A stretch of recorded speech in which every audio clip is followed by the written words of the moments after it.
Hi everyone, Darren Hunter here. Before we get into our podcast, just want to do a quick shout out for Inspection Manager. What an amazing inspection app platform that they have. And they're really excited at the moment with their tenant assisted routine inspections, where your tenants, in the convenience of their own time frame and in the convenience of their rental property, they can be getting you through the app inspections, their own inspection or their own photos that they've done. Now, this is going to help you, particularly if you're in lockdown. But what we've also found as businesses have come out of lockdown, they've found that perhaps they can do maybe one or even two of these inspections a year, aside from scheduling their normal routine inspections. The next step, really go and have a demo, have a look for yourself and make a decision where this could actually work for you too. So go to inspectionmanager.com, request a demo and check it out. Hi everybody, Darren Hunter here from the PM Power podcast show, just made for property managers, of course, by property managers. We have with us today a wonderful guest, Ashleigh Goodchild, who's the principal of Soko Realty based in Perth. And you're quite the influencer at the moment. Ashleigh, welcome. Thanks, Darren. Cool. And we are going to be tackling today, we talked a little while ago, Ashleigh, about what topic did you want to do? And you really, you came up with a situation that you've come across, with a property manager in the past, not mentioning any names, but of someone that was working some really ridiculous hours, and you've got something to say on that. So that's what we're going to spend on this podcast today. There's so many property managers out there working stupid hours, and in the end will just burn them out. And of course it contributes to the burnout rate and the resignation and the turnover to our industry. So it's a really important topic today. But Ashleigh, tell me tell me about the situation. Yeah, so we had this staff member ages ago, and she was working till 7:30 and she at night, and everyone else was looking at her saying, how good she is. She's working so hard. She's working these long hours, and we're looking at it as a positive. And I was looking at it as a negative because I knew that she didn't have a lot of properties to manage. I knew it was reasonable. So I was actually thinking to myself, well, actually, you're not doing a very good job because you are working to that time. So I was very much wanting to really dissect her position and work out where is she wasting all her time, because there's no way that she needed to be doing those hours. So that's where it's all came from. And I do feel that it's very much, I think bosses and managers really should keep an eye on their staff when it comes to this, and not be ignorant. If they see, of course, there's going to be times where people do need to stay back a little bit, and that's cool, but not as a regular. And if they're doing it as a regular, either number one, you look at yourself as the manager to say, well, have I given them a reasonable portfolio to manage?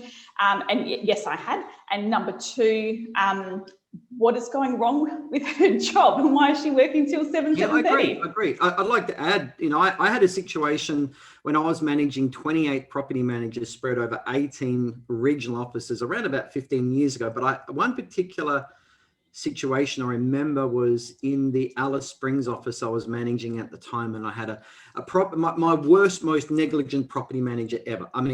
This person has broken all records. I haven't seen worse since. And she had a desk that looked like an archaeological dig. We're talking this deep in files and paper and crap. And I looked at that and I said, how the hell can you do an effective job when your environment looks like that? And she looked at me, she said, Darren, I am here from 7 o'clock in the morning to 7 o'clock at night. I'm here 12 hours a day. But all she did was tell me how many hours she's spending in the building. It doesn't actually mean she's productive. And that's where a lot of property managers think working hard doesn't mean you're actually working hard doing the right things. And it's that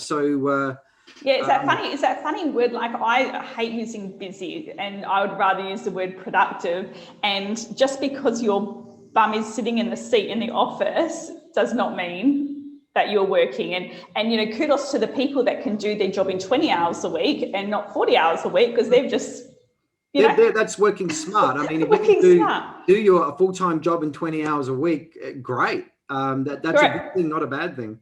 Absolutely, absolutely. So I found that it was very much a mindset with this lady. So the first thing that I found with her was that she was taking so long to do sign-ups, and she was taking about an hour and a half to do them. And it was just way too long. And the mindset she had, and the mindset that I still have, some property managers have, is that if I spend time with the tenant and do the sign up according to them properly, and I go through word for word the lease agreement, then I am less likely to have problems during that tenancy, because I've spent lots of time making sure they understand everything. The truth is that a tenant comes in to pick up their keys, they're not even listening to each word of that lease agreement. It's just going over their head. They're just waiting for those keys. That's all they want. And similar to, mortgage documents, we always say, well, the bank don't sit down with me and make sure I read the fine print of it. But there's ways around managing a new tenant going in. So in a faster sort of environment. So the way that I saw it was that she had, just because she spent that time doing the sign-ups for an hour and a half with each tenant, definitely didn't correlate to less problems during her tenancy. So to me, that wasn't even a good enough excuse. And I still stand by that. So I've got, at the moment, and I'll use an example with my current team, I have got a property manager who still likes to do long sign-ups. She's probably at about 45 minutes, which still, I find too long. And she used the same mindset with me. She still does. But I have my portfolio and also some other staff portfolios where they have quicker systems. They might only need 10 or 15 minutes with that tenant when they come to pick up the keys. And there is absolutely no difference in tenancy issues because one person's done a longer sign up versus the other. So if anything, I think they've actually probably got less problems with the shorter sign-ups. So the things that I found, and that is just a mindset. And I actually have to say that what you're actually saying here will challenge people, a lot of property managers, to their core, because it's always been in people's mindset, my mindset, that you've got to spend quality time with that tenant, eyeballing them, because whatever you eyeball them with and explain to them face to face, they will then understand, and to hell with everything else. And so, what are some of the ways, that, for example, if the tenant breaks lease, being aware of what the penalty will be and finding out proactively at the sign up, instead of later on after they're actually breaking lease and getting upset because now they've got to pay rent and there's penalties involved, or other important things about reporting repairs and maintenance and things like that. To keep in this really shorter sign up, what are some of the ways that we can overcome proactively and educate the tenant on those things that we normally would do in a tenancy sign up? Yeah, I think really simple, an application's accepted, and we would then send them their congratulations email. They get their lease agreement through DocuSign. What we have done is we've created a little video, which is us with that tenant doing exactly what we would during a sign up, but it's a video, and it's actually going page by page through the lease agreement. It's going through stuff that you would normally parrot. Yes. Anyway, yes. Because I remember back in the day me doing up to 3, maybe even 4 of these in a day, and they're so exhausting. One after another. And I make sure the tenant was there on time. I really drilled them on that. But you're repeating the same stuff. Yeah, and for people to create this video, it's not hard to do. All you need is something like a Loom or a Screencast-O-Matic, a screen recording program. You just need to create a basic PowerPoint, or something that's slide by slide explaining all the major things, voicing it up, just editing it top and at front end and back end, and just loading it to YouTube.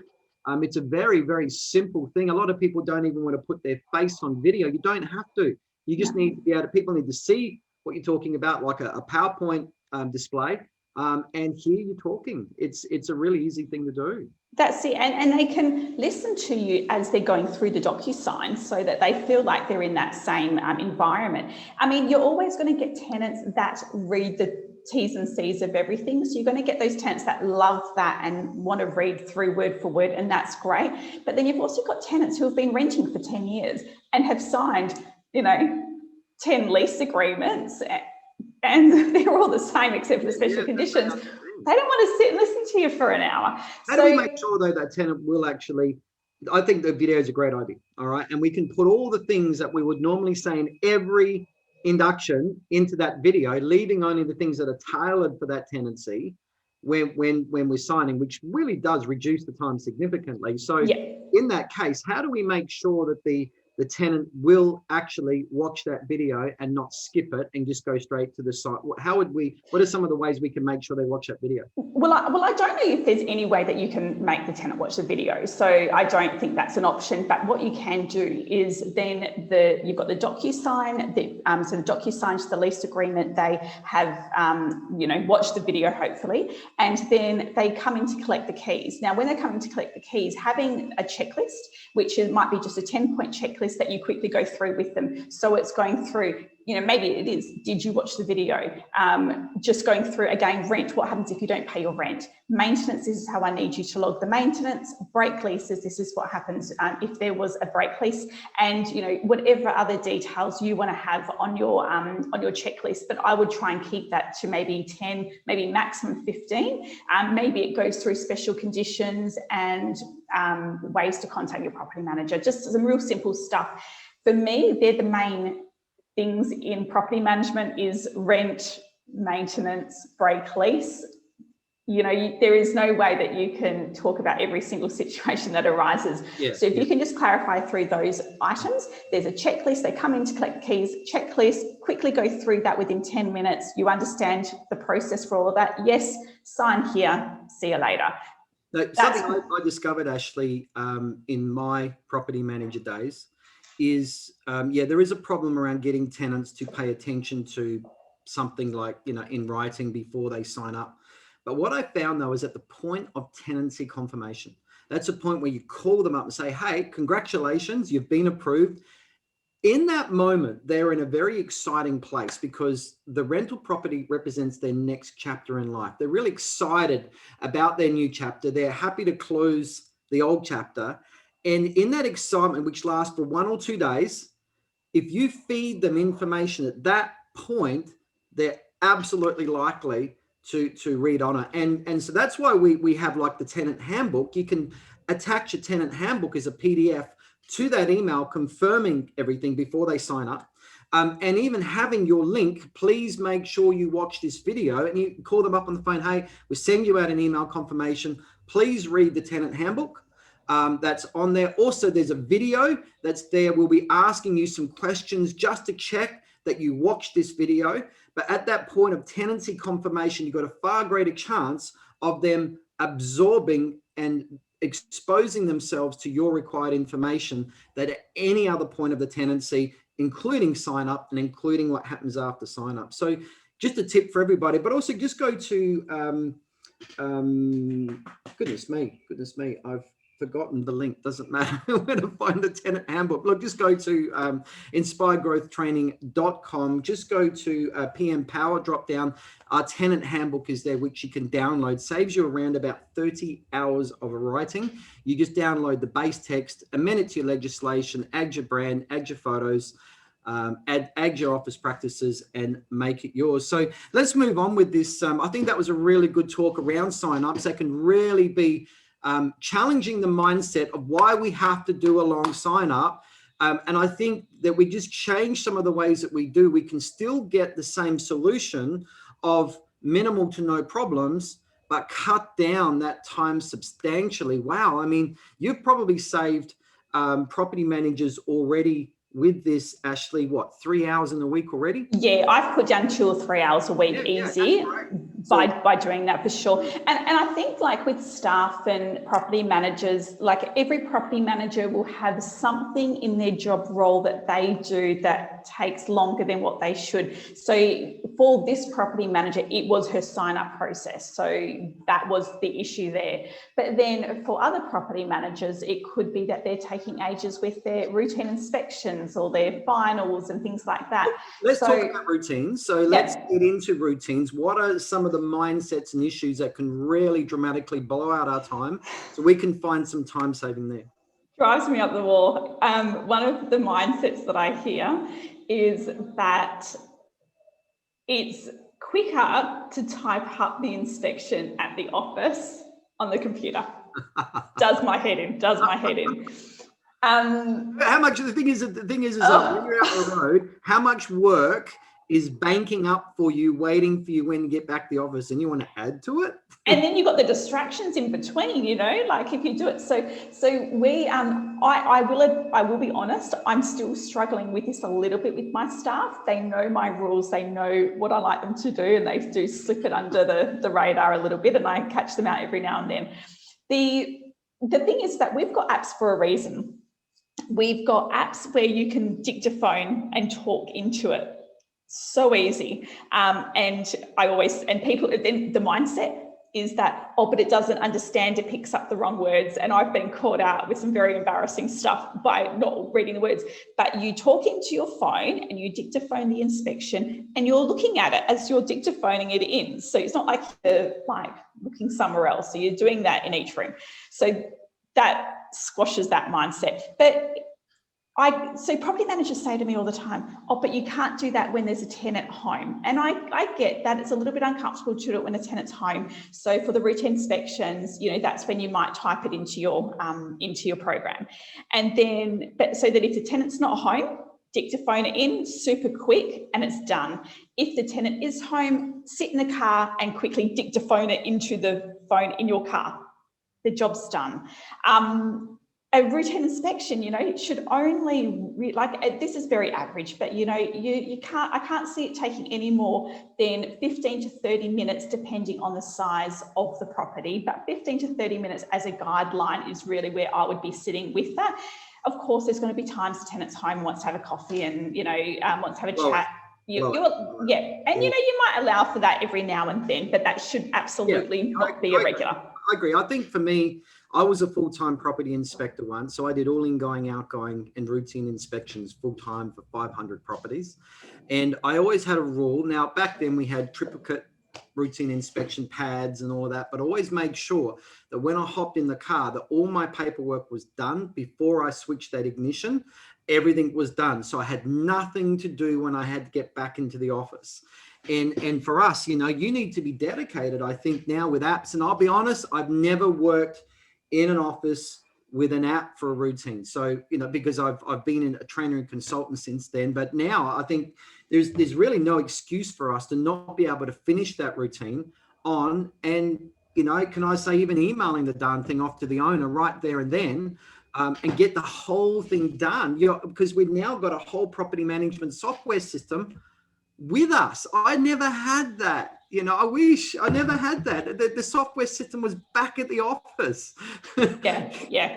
We're very... It's totally portable, isn't it? But isn't it interesting though that like we've got all this fantastic technology and all these apps, yet property managers seem to be more stressed now than they did 10 years ago, when really the apps and the programs are there to assist us, not to complicate things. So why are we not in an industry where the number of properties we manage is increasing because of these apps? It's not. I find that dumbfounds me. I think, you know, we will address that coming up about, you know, dedicating ourselves to learning these apps to get as efficient as we can, because it's not about being busy, everybody. It's about being productive and efficient within the time that you have. You know, time management, people think, you know, time management is such a mystery. It's not. You see, firstly, we can't manage time.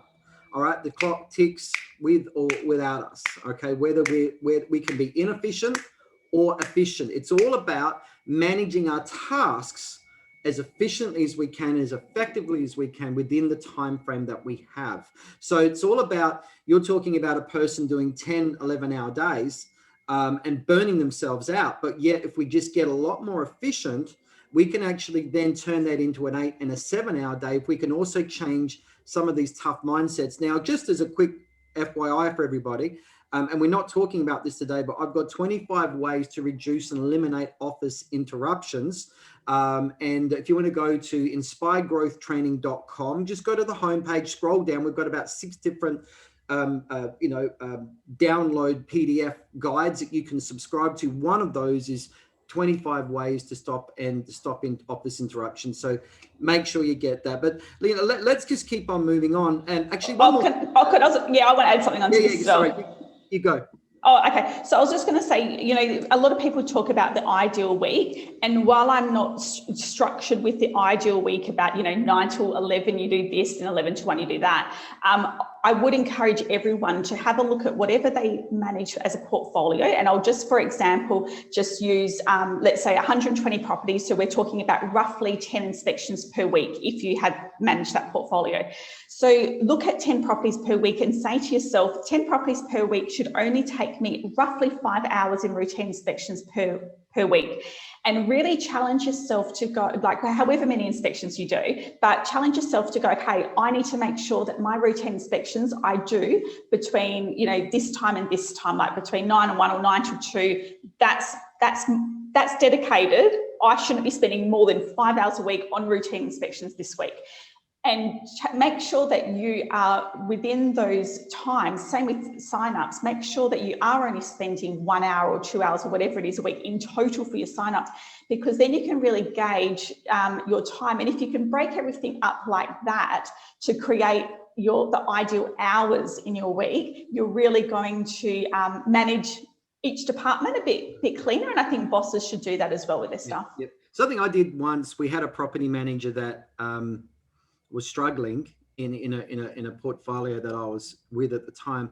We did a time and motion study, and she agreed, fully on board. For a whole 2 weeks, we would write down everything she does in every 15 minutes of the day. So every 15 minutes, what she did, 15 minutes, was it routine inspections? Was it sign-ups? Was it repairs? Was it rent arrears? And after the 2 weeks, I put it all together. We did actually find the problem. Now, before I get into that, if I just said to property managers in the room, if I was your boss and I said to you, all right, I'm going to ask you to go and sit in a chair for 2.5 hours every day, week in, week out, and you're allowed to make and take some phone calls, and you're working full-time in a portfolio, would you have a problem with that? And hey, look, you're getting some great time out, you can listen to some music if you want to, or whatever. But at the end of the week, you'll be coming and you say, I cannot do my job.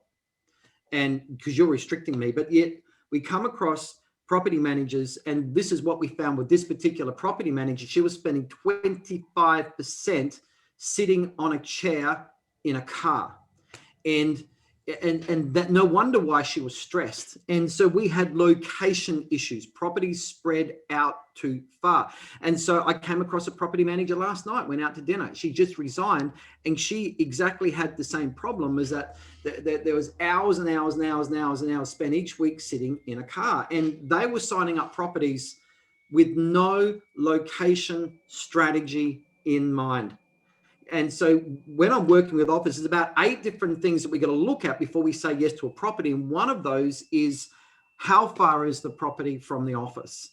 And so we're not then going to be working part-time sitting on a chair and then part-time managing a portfolio in a full-time workload situation. So, we've really, really got to be careful around that.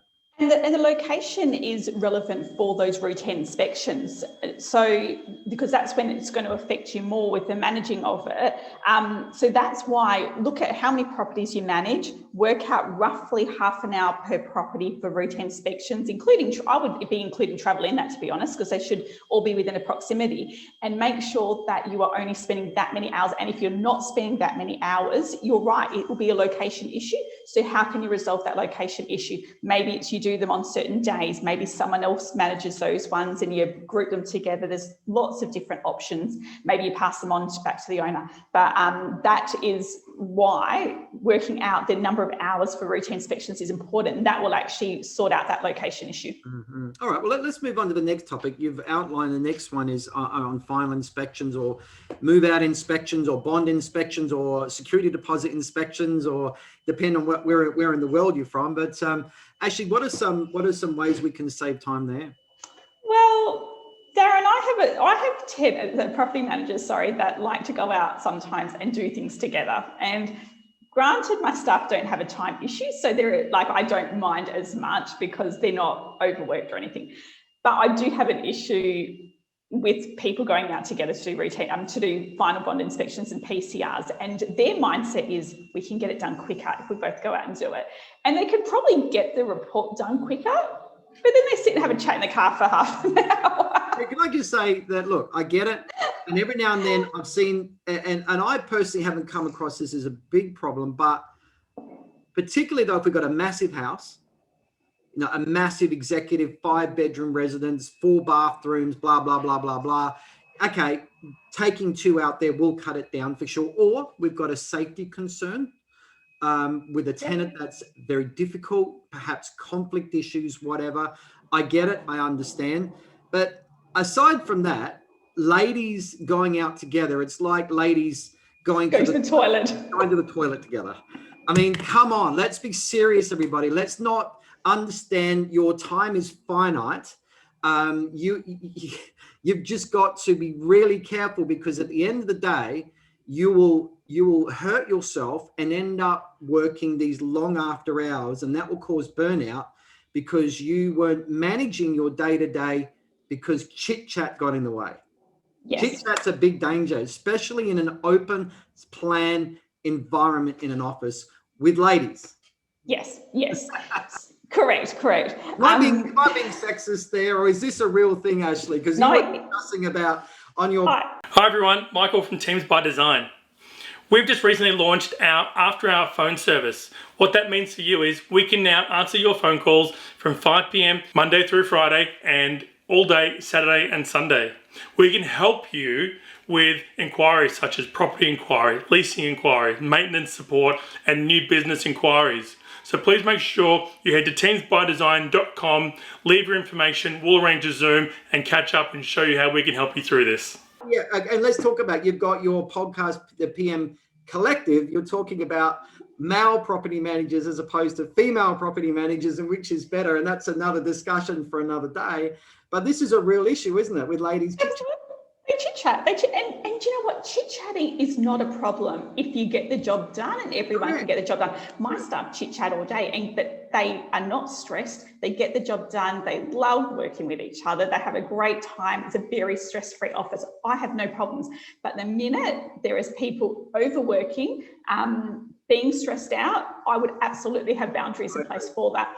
And there's things that you can do where it might be like a 15-minute powwow coffee in the morning, get your chit chat out of the way then, or go get a coffee together, talk about what happened last night, then come back in, get back to work. There's ways that you can combat that. I agree. I think chit chat's really important. I mean, some of the crap that we deal with, we got to support one another, but never allow chit chat to get in the way. And if you're working stupid hours, long hours, that is your sign that something's getting in the way. Correct. Okay, so PCR. So a few little things that I, apart from the... PCR is an ingoing inspection. Oh, sorry, yeah. That's all right. PCR is very much a WA thing. Ingoing inspection, property condition report, move-in inspection, far away. Okay, ingoing report. So I find for me and my staff in the past, it's always been, we want to go out together and it can take a little bit of time. Our staff do them in-house. So I found that, and I hate the staff going out together because I don't feel they save the time. But the ways that I would do it, if you had a large house, for example, when you go out and do those viewings, how about when you're there 15 minutes early, you're waiting for people, you're just standing around waiting for a viewing and for people to turn up. So how about you start your property condition report or your ingoing report at each viewing and do a little bit beforehand, maybe do a little bit after it, spread it out. So for me, that's how I would manage a larger property. That's how I would manage my time effectively, because I would rather a property manager, instead of standing on social media for 15 minutes waiting for the tenant to rock up who's running late, start your ingoing report. Correct. For me, I was actually processing applications. Yeah. And back then I had my tick and flick form and make my notes about the qualification of the tenant, because I kept all of that. But yeah, you instead of hanging around, you've got to get to work. And particularly in WA, I have to mention, you guys are the most anal retentive legislative state in the world, not just Australia, it's in the world. I show your management agreements to people in the United States like a freak show, because the amount of work that every fee has to be initialed off, all of that. But your ingoing inspections also are the most heavily legislated. your PCRs, your property condition reports, to where you guys are forced to spend so much time on your ingoing inspection, more than anywhere on the planet. Yeah. I know it's normal for you, but it's abnormal to everyone else. But that is your legislation. That is the standard that you guys have to. So you guys try and find as much extra efficiency as you can is a smart thing. Yeah, and just being really aware of time, of standing around time and using that effectively. And then this all ties back to, if you are doing two signups per week, hypothetically, then you know that you roughly have 2 ingoing reports to do each week as well. So then again, have a look at how much time you're spending on your ingoing reports. Now, this is going to really differ between properties, but let's just hypothetically say between 1 hour and 2 hours per ingoing report, depending on the property. On average, it's going to be variances all the time. Then really you shouldn't be spending any more than 2 to 4 hours, let's call it 4 hours, on ingoing reports each week. So again, when you've got your ingoing reports to do, make sure that you're not spending any more time than that. And if you are, there's a reason for it. Now, that reason could be that you're not using an app correctly. Maybe you're not using voice recognition. I'm just trying to think what else it could be. Maybe you're just being slow, but there is, or taking interruptions at the property, but being mindful of that and the hours you spend on your ingoing reports again. And then what we're doing now is we're starting to build up, and we're looking at a 40-hour week, and we're saying to ourselves, okay, 2 hours roughly is for sign-ups, 4 hours is for ingoing reports, 5 hours is for routine inspections. And you're starting to fill in that 40 hours and then going, okay, well, what else does my job entail? Maintenance, you know what I mean? And that's, for me, so important. And by the end of it, you're going to work out why you were working 50 hours of work a week, or why you were managing with 30 or 40 hours. Yep. And I'd like to just throw in, one, and this is probably going to save anywhere up to probably 90 minutes a day for a lot of property managers out there, is planning your tasks before you get started. So it's writing a list. It's writing your to-do list out first thing in the morning or last thing before you go home for the next day. But for each minute that you spend in planning, you're saving 10 minutes of execution, because if you're simply launching into your day, straight into your tasks without a plan, you're doing it inefficiently. You've got to start with the most effective, the most urgent tasks first, the big rocks. You've got to get the big deal ones out of the way first before you go to the lesser and lesser and lesser. And you've got to plan that out. You've got to put that down. What's the most important, the most urgent things I got to get done today? And how we work that out and prioritize that out is that, what are the consequences if I don't do this task now or later or tomorrow or today? What's the consequence? If there's no consequence, it doesn't need to be on your list. And so just writing that out for me, this is my to-do list. Already written out. I've got my must-do calls, my must-do emails, urgent, most important, and less urgent there. And that's always there in front of me, because every phone call I take, every ding-dong I get on my phone, everything is there to take me off track. It's like a boat, subject to the wind, subject to the tides. But when you go back on, what do I got to do next? You're setting your GPS back on course, because me doing this represents my most productive day, getting the most important things off my list. And so, that time planning. But sorry, Darren, and I promise this was not staged, but I've got my to-do list right next to me. But we are efficient property managers, right? Well, I'm a trainer now, but this is stuff that I've done ever since 4 weeks of being a property manager in 1989, with my manager came in and saw me with my head in my hands on my desk saying, Darren, what's up? And I said, I'm completely overwhelmed. I can't keep up. And he says, well, where's your list? And I said, where's my what? He says, where's your list? You've got to write everything down. And ever since then, I had a notebook. Everything goes into the notebook. Everything I've got to remember, everything that needs to be done, I remember nothing. And then gets written down. So there's probably anywhere between 300 to 500 things open at any time in my notebook. And then only what I need to do for today goes on my to-do list. So that's how it worked. Yeah, and my to-do list, for example, has got my important work stuff to do, plus my personal stuff, and also includes things I've got to get to the shops. But what it does is by everything I put down on my list that I need to do today, and I do my list the night before, and I crossed off during the day, then my head's really, really clear because I'm not thinking of all this stuff. It's on my list. You don't come across as a stressed person anyway. No, I'm far from stressed. You're doing all right. Let's now touch on the last thing before we finish. Yeah. Let's talk about software. You wanted to talk about programs, and tell us about that. Yeah, so I reckon probably, I did some training on this years and years ago. The average property manager would have roughly about 17 apps. Now, 17 programs, people that think straight away, no, I don't have that. I challenge you to go check, and I bet you do, because we don't think of it, all these little things that we open. So I was on a real mission to do an app audit. And so I do this every sort of 12 to 18 months. And I look at every single program that a property manager needs to run their day. Now, I mean, I'm not going to mention them, but we do have the emails. That's, the inbox is one program that's got to be open. Then you've got your software and all your bits and pieces. So really trying to limit that to around 5 to 7 programs, I think is ample. And making sure that those programs you're using to an 80% at least capacity, because I think that there are too many people out in the property management industry that are using them only 30 to 40%, and they have a lot more. And I think that we can actually do without a lot of them, because again, like we said before, if we are now in an industry where we have got all these programs that are all meant to be making our life easier, yet the number of properties we manage has not increased significantly since having them, I find that's a real problem. And so they are there to make our job easier, less stressful, and quicker. And they need to be doing that. And if they're not, then you need to be rethinking. And it's always daunting to change software, but for the long run, I think it's really important. Yeah. So I think people need to do that on a regular basis. I think people need to invest in their productivity with your learning 1 to 2 hours a week, where you go onto YouTube or you go wherever that software provider has provided you training videos that you can look at all of the things that you're not doing. But I haven't got time for that. But what's happening is that you're spending 6 hours doing something that could take 4. You got to spend that hour to work out how to drop that 2. So it's a bit of time for a massive time investment and a time return.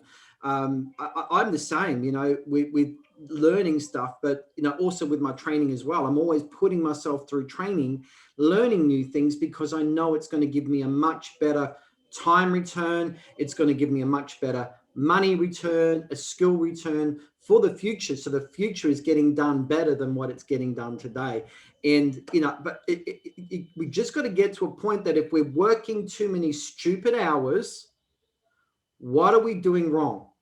And yet there are sometimes we got bosses that overload us. They've got stupid fees, so it discounted, there's no profit. They'll have to, you need to then make a choice whether you're actually working for the right boss, right?